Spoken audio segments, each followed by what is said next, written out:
Welcome, everybody. Oh, we got a TS100 here, and we got issues with it. Initially it was the screen, and now nothing's working. So the screen, it's something that's notorious with them. It started to get dim, then it got real dim, and then it was, you couldn't see it at all. Ordered in a new screen, replaced it. Somehow in the process, it actually went good. I'll show it to you. It's right here on the, I guess you could call it my surgery table, I guess. I got set up kind of there. Anyways, there's something else going on with it. And come to find out, I did find a blown resistor, and hopefully that will help. Fixing that, we'll maybe see what happens. But anyways, this is the schematic of the TS100. Your 5 volts in is here. That is basically your USB input for the programming in that of it. You can hook it to your computer and do fancy stuff with it. Download programs, or even a thing that has your name and all this fanciness. This is the actual print for it. I dialed it up because it helps me to recognize stuff on here and what's going on. Anyways, it is this. This guy right here is the issue. The one that's circled red right there. That resistor. And yeah, it looks, that's fairly nice size resistor. It shouldn't be too bad. It's disgustingly horrible tininess of all tininess. It's insanity. Yeah, it's really tiny. But again, here is the plug-in for the USB, and now this is on the actual backside. So the barrel, like the what is it, the 5.5 by 2.5 barrel, it's kind of an odd barrel actually, if you ask me. I had to dig to find the connection for it. Is on the other side, but you see the lugs for it right here as they're soldered through. So it's a big barrel jack, and then the USB is right underneath it. You don't hook them both up at the same time. The USB here is just a simple micro USB, and it's used just for programming issues. That's it. And then the one on the opposite side is your actual power in, from 12 volts to 24 volts. The closer you are to 24 volts, the quicker it'll react. But let me get you into the business. I will focus you in on this. The TS100, actually it's one of these. It looks like one of these guys. And it needed surgery anyway. The old one was, it was pretty beat up actually. It was cracked right here from, I guess, from over tightening the screw into it. And you can see where I actually had wire wrapped around it, because then the back wouldn't fit on right. But that's part of the process too, is fixing it. I got a new case for it, but I want to zoom you in case anyone needs the TS100 schematic there. You'll see there's different parts to it that jog off. I know there's what, like the 3.3 over here that ends up going to hooking up over here, I believe. I don't remember. I've seen all over that board, so it's hard to tell.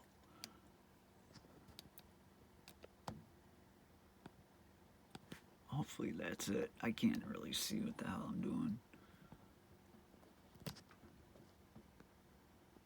No, the other way, you fool. There, thank you. Thank you. Yeah, there we go. Bada bing. So now the hardest part here is I got to bring you over here and up, which is an uppity issue, and like that. So you see that contraption right there? Oh, stay there. Stay there. Don't be a yoinker. That contraption right there. Actually, that's all it is a hand clamp for, like, I think they used to use them on lamps. Basically, a lamp used to be with it. I'm trying to, what the hell's got this thing tied up? One of these deals right here. You know, the hand clamp. Then on the back, it's got the little swivel joint that then it has the light. You can have a light so you can clamp this somewhere, and you got the shield and then a light bulb inside it. For like, I know that farmers use it for like their breaded, the chickens and that. They're nice because they can just plop it to a 2x4 link. Well, that's tied into actual, used to have the hanger hanging over the, or the hammer hanger, but that's part is clamped on by this thing here, which is just this. And then I got a heavy magnet that holds that down. And then I just put, usually it's for desoldering boards. I got my hot air right here. And yeah, hear it? Yeah, use that. And I just use this to hold the boards. It works really good. For pretty much holding on to most boards. Makes it quite easy. That's what that is for, but it actually worked out good. Underneath it, let me see if I can bring it in a little more, because I mean, this is like serious microsurgery that's going to be going on. It is absolutely ridiculous how tiny this thing is. I'm sorry, it's right there. Hope it ain't ass backwards, man. That'd be ridiculous if it is. So, here's the resistor we're talking about. I needed a, what is it, 25? Well, I didn't have a 25, but luckily I did buy these. These are 0.2 or 0201 set of resistors. It's like from 10 ohm all the way up to 10 mega ohm, and there's like 20 per little dribbly sheet. But it come out of this one, and then if you look real close, there's actually like, actually you can see it easier on this side. Bring that around. Each one of them little slivers in there. Zoom you flip. Each one of them little slivers is a resistor right there. So anyways, I already got one out because I didn't want to make a whole production for you guys. And I have it set on the board where it's got to go, and it's fluxed and everything. I just got to get my gurkles on and pray that, basically I have it, because it's already tinned, the pads are tinned, they're actually like this. They're two nubs. Well, you set it on there, it keeps falling off, the resistor, and it's tiny anyway. I mean, like, there is no tension. I'm going to hold it down somehow with this pair of tweezers, hold it, and then I have it set right next to the one on this side. So basically the surface tension of me heating it up will draw it, hopefully suck it right in, and I can work it with the tweezers to align it in that. It should, hopefully, I'm hoping it aligns itself kind of, because I mean, even just setting it on there, it was it was pretty nutty. This thing is like so ridiculously tiny. And I actually had the old one that I took off. It just had a burn hole in it, is all that's wrong with it. I couldn't read the numbers on it. And I set it like right here on the pad, and then it was gone. It's whatever. It's burnt. It's gone. Oh, and I got magnets on this little clamp here. Oh, there's something else I might have to do it freehand after this, but it has to do with the LCD screen when I did that. And it's, I've seen people do LCD screens for these online, and there's something I found that is so nice that they did that I don't think people realize that I want to talk about. And it's, so you have the screen, and then you have the oh, what do you call that? Like I don't even know what to call it. The ribbon, okay? And then it has tiny little tracks. There's like 10. Well, here and here on that ribbon, because now this is, once it's soldered in, then there's a piece of rubber that goes on the back and it folds over because it actually shines out this way. That's how you read it. So it's put up backwards. And is what they actually did is they left two little holes, and I noticed it getting the old one off. And so I just took two little pins, and I mean, they gotta be tiny pins. These are like tiny sewing pins here we're talking about, like this, right? and you stick them. I stuck them through the board, and this helps big time with your alignment too, because you're trying to hold this, and here's your buttons, your A and B buttons. If you pull that down to lay it down on the board, and then it's like heaving it up. If you put these through and hold it, they actually just barely fit through, which is perfect, and then clamp it, it aligns it right where it's got to go. So then all you got to do is just solder it, and that's even hard enough not to make sure that it doesn't get fouled up and solder bridge or anything like that, because I mean they are super tiny next to each other. I mean there's like no room whatsoever. Like these are good tweezers and these have a hard time. So I got to get this on, I'll get plugged in and diving in, and wish me luck, because this could get nutty real quick. I got my solder there, and just in case I got my flux here, and I was actually playing around with this board over at the other desk there. I was done with it. I don't know what's wrong with it. It's got issues, something's wrong with it. And just like by like pure coincidence, I was looking at it, I go, what the heck is wrong with this thing? And there's an actual hole right in the middle of the IC right there. So while I'm here, I'll cook that off too. I don't have a replacement though, but okay, so I gotta do this. Just make sure I get my temperature to 360. Here's my solder, fresh solder to put on the stick. Clean it, stick it. Where are you? Get on there. Thank you. Now I gotta hold this down and come. I can't even come at an angle on this because it'll fight the next one to it.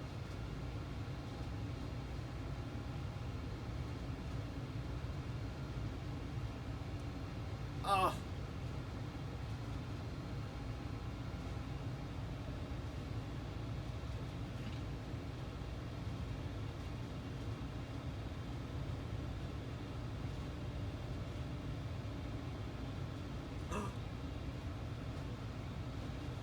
So close.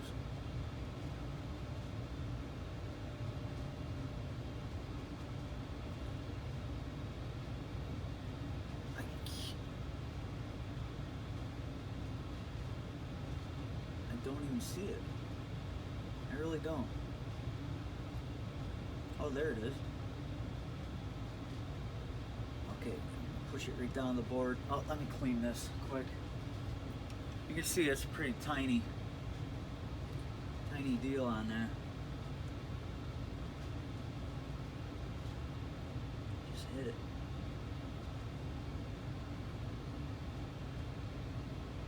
It's just about there. It's just about good.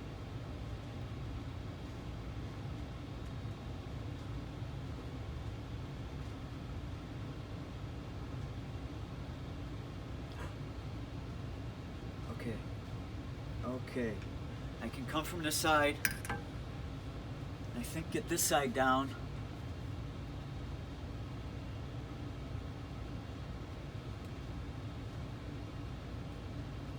And now once I can do that,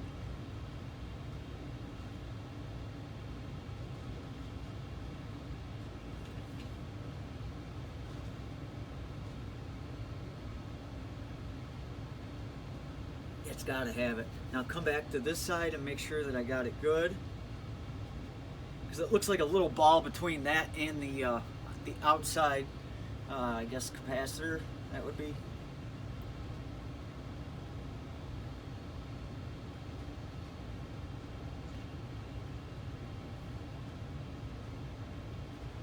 Either it's flux that's in there or it's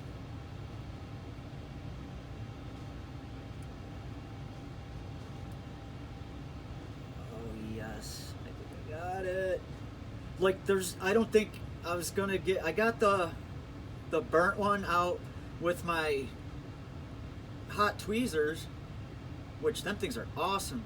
But I was thinking about, there's no way I'm gonna be able to use them to put it back in, because there's absolutely such light surface tension we're talking about here that if I put it down is what's going to happen. I'll never be able to, I have to get the tweezers in there to hold it down and then remove the hot tweezers.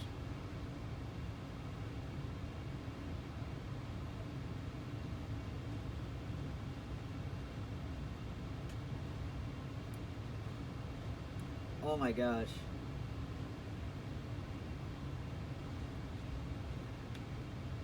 I really don't think I could be much happier than that. That is cool. It's hard to see. There's caked on junk.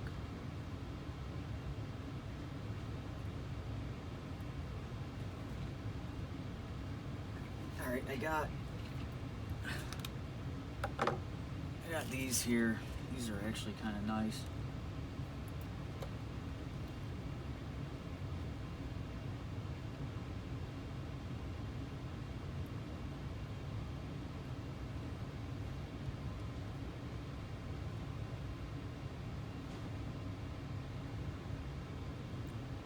I just want to hit that outside diode. Just touch it up quick.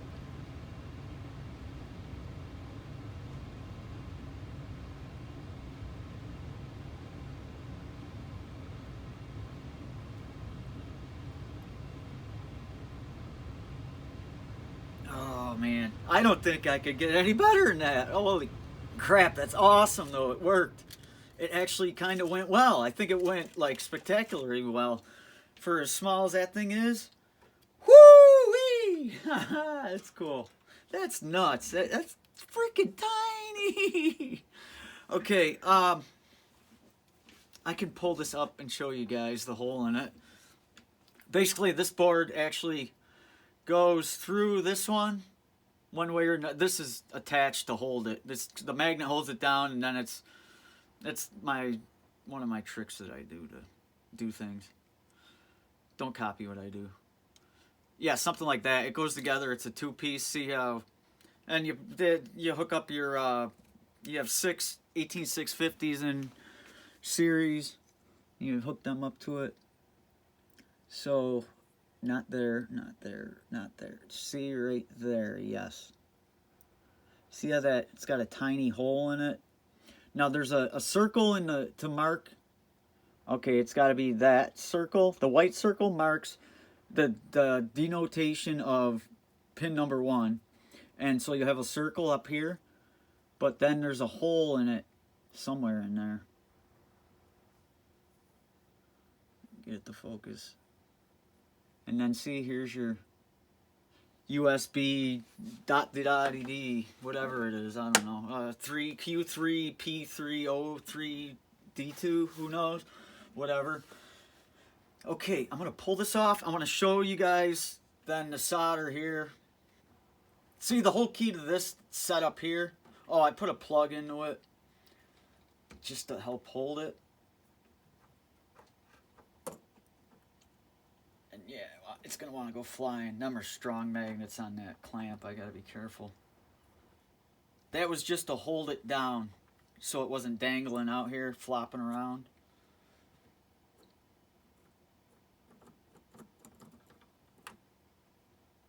Now, I still have it. That's why it's hanging up in the air. The LCD screen is because them pins are still through them holes. But this goes, there's a foam pad that goes down, and it goes and gets laid right down over it like this. So it'll be like that. It's going to flip up once I let it go, see? So it's backwards. But that's because the clamp right here, see the, let me grab my pointy point. Where am I here? Okay, see that right there? And that one right there? Them are two of them pins I was talking about. You put them through and it helps totally align because you're actually... Easy now. Come on. See how tiny them are? And it's super easy to solder bridge them. So now that I'm done, I'm going to actually pull the pins. I just got to do this. Nothing fancy there. And pop them out.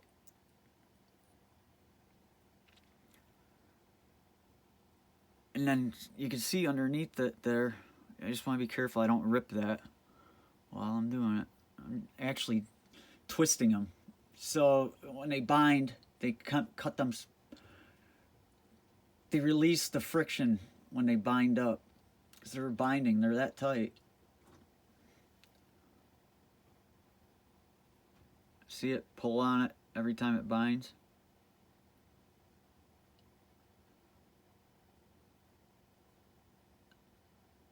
And they're tight through the board too. They're actually perfect, and they're just little sewing needles.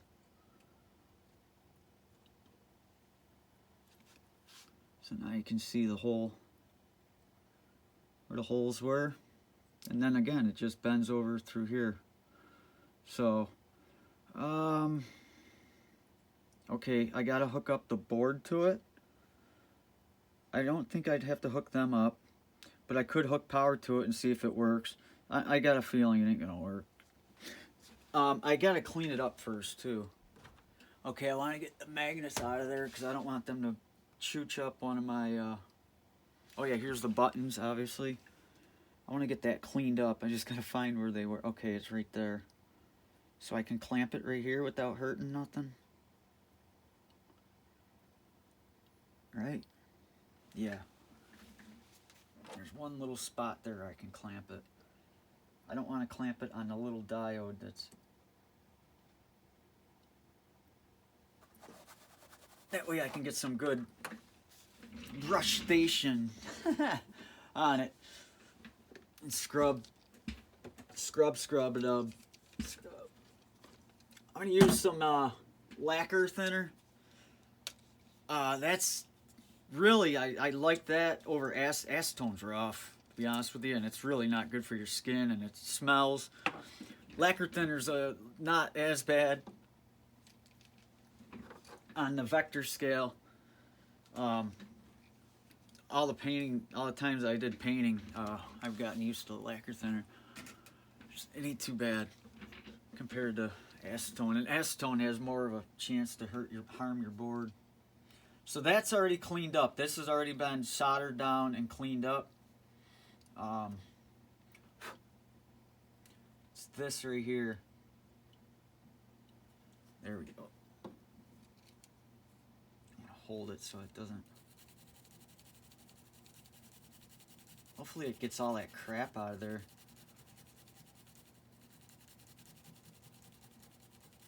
That must have been from me getting the old one out. Then I want to get it under the microscope and take a good look at it at some point.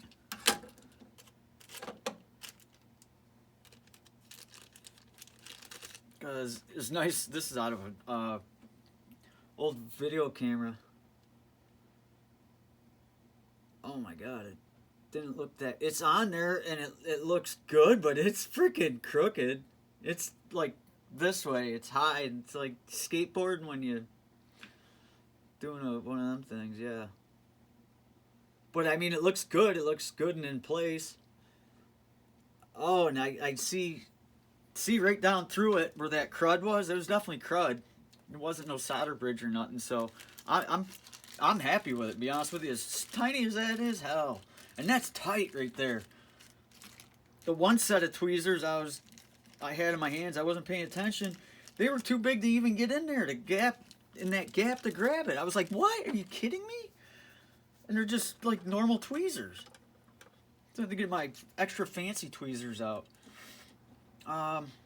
So if I put that down, I can plug it in as long as I have the board. There's a, good. That always helps. There's an extra board. Oh, the board's already on it. Okay. Then here's the LCD screens. Here's where they are. There's two of them, the old one and the new one. And see how they come? Whoop, sorry. Come on, don't.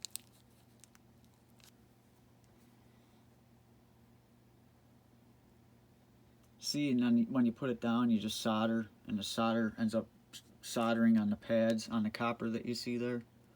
I mean, to blast you in the damn face with the freaking thing. Like a flashlight.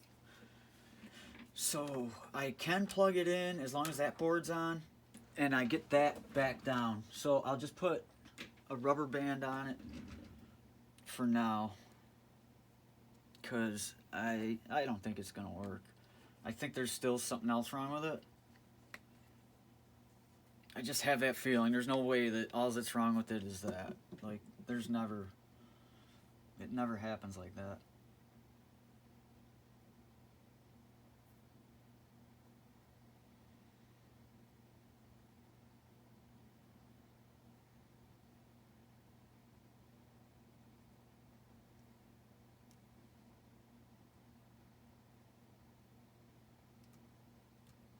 Okay. And it still has a protective screen on it. I'll take that off absolutely last. And that's not on there tight. That's just basically holding it. You can see this, and then there's a tab there that pulls off that whole screen. So I should be able to plug into that, and it's either going to turn on or not. Right? And I do have that board on, and it's hooked up the right way, because if you hook it up backwards, it doesn't really want to. Yeah, because that capacitor's in the way.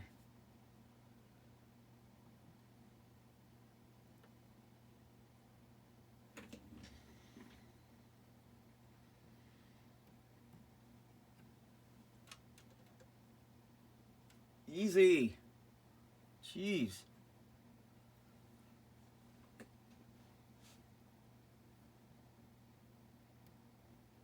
Yeah, I got nothing. Now, I'm going to try to hook it up to the computer and see if it... Maybe that'll help me narrow down part of it. And I need to hook it up to a power supply.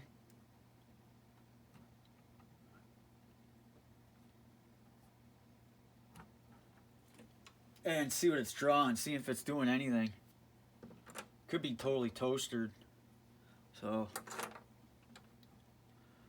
I absolutely love these TS100s though, or these type like this here. I forget, Stain Start, something like that. I'm not sure who makes it, so I don't want to really say, but I love these, the ones that have the accelerometer that tells them when to turn off and that, because it's just saves your tips. I swear that it just keeps your tips in so much better condition than having them sitting there getting hot and then you forget about it 20 minutes later and it's still there cooking away. Where these just cool themselves down, you can kind of program how you want to cool down quick or slow or whatever. So I'll leave it at that for now. That's a fail, but you get used to that sometimes. So on to the next. I gotta check the circuit, but at least I got that part fixed, so I know that I can. It's one thing narrowed down. We'll see. We'll see. How's that sound? So I appreciate you guys stopping by. Thanks for checking by, and be good to each other. I appreciate it much. Bye. Goodbye.